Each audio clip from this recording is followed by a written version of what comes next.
আমরা এখানে একটি ভুট্টা প্রদর্শনী দেখতে পাচ্ছি। আসলে এই এলাকার মানুষ তো ধান ফলায়, বা হঠাৎ করে ভুট্টার ব্যাপারটা আমরা কিভাবে ইয়ে করতে পারলেন? আসলে তারা রাজি হয়েছে কিনা যে ধান বাদ দিয়ে ভুট্টা ফলাবে? আমি মোহাম্মদ কবির হোসেন, উপসহকারী কৃষি অফিসার ধর্মবসা থেকে আমি মধ্যনগর উপজেলার দায়িত্ব পালন করতেছি।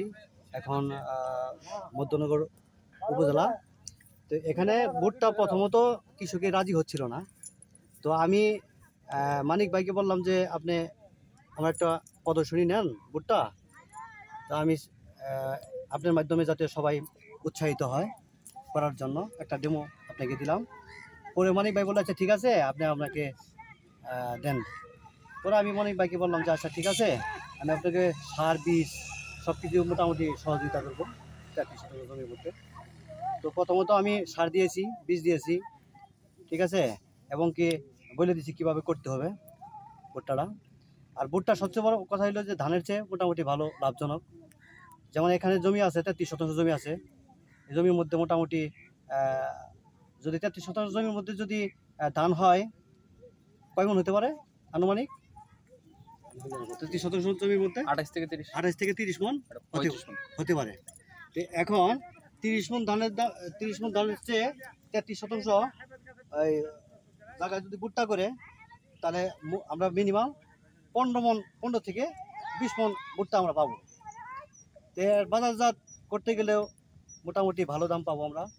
প্রতি মণ ভুট্টার দাম হইলো আপনার 1500 টাকা, ঠিক আছে। এখানে খুব অল্প খরচে আপনার ভুট্টা মাড়াই করা যায়, খরচা খুব কম, ঠিক আছে। এই জন্য আমি এখানে একটা প্রদর্শনী দিয়েছি, যাতে কৃষকেরা দেখে উৎসাহিত হয় এবং কি অন্যান্য কৃষকেরা করে। কিন্তু আরেকটা উপকারী দিক আছে, সেটা হচ্ছে গিয়ে মানুষের খাদ্য তালিকার মধ্যে ভুট্টা যেমন দিন দিন গুরুত্ব পাচ্ছে, পাশাপাশি এটা কিন্তু ভুট্টা মানুষের খাবারের বিকল্প হিসেবে, অর্থাৎ ফল আসার পূর্বেই গোখাদ্য, যেমন গরুর জন্য সাইলেজ করা যায়।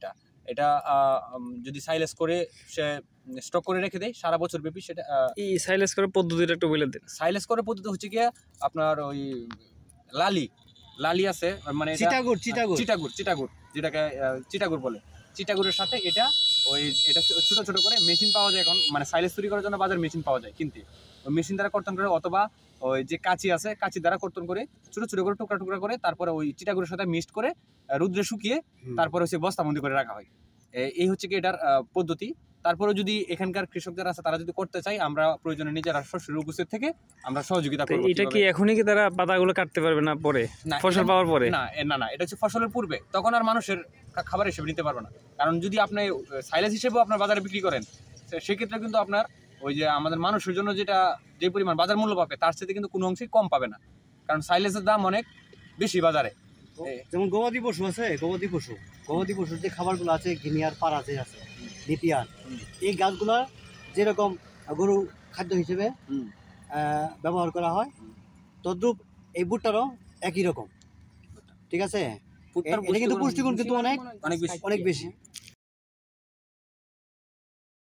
12 ইঞ্চি মূলত, এটা আরেকটু বেশি দেওয়া দরকার, 15 ইঞ্চি দেওয়া দরকার, 15 থেকে 16 ইঞ্চি নতুন করছে তো সমস্যা নেই। এই বছর প্রথম করছেন, পরবর্তী সময় আবার ঠিক করবেন। আবার একটা গাছ থেকে একটা গাছের দূরত্ব এখন কত ঢুক দিয়েছেন? এতে 12 ইঞ্চি না, এখন এনে আর কম দিয়েছেন, 12 ইঞ্চি 8 ইঞ্চি আরো দিবেন। মূলত মূল দূরত্ব হচ্ছে কি আপনার 20 ইঞ্চি। মানে এইভাবে এক লাইন থেকে আরেক লাইনের দূরত্ব হচ্ছে কি 20 ইঞ্চি, আর একটা গাছ থেকে আরেকটা গাছের দূরত্ব হচ্ছে কি 1 ফিট, মানে 12 ইঞ্চি।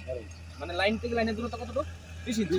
আর একটা থেকে আরেকটা দূরত্ব হচ্ছে কি 12 ইঞ্চি। তাইলে হচ্ছে কি আপনার যখন আপনার গাছ বড় হয়ে যাবে, তখন এটার ভিতরে আপনার চাইলে যেতে পারবেন। আপনার যদি ফল আর্মিওয়ার্ম যেটাকে বলে, কাটুই পোকা ভুট্টার, এটা যদি আক্রমণ করে, সেক্ষেত্রে কিন্তু আপনি স্প্রে করতে পারবেন। কিন্তু এখন যে পরিস্থিতি আছে ভিতরে, যদি আপনি স্প্রে করতে গেলে কিন্তু কষ্ট হয়ে যাবে।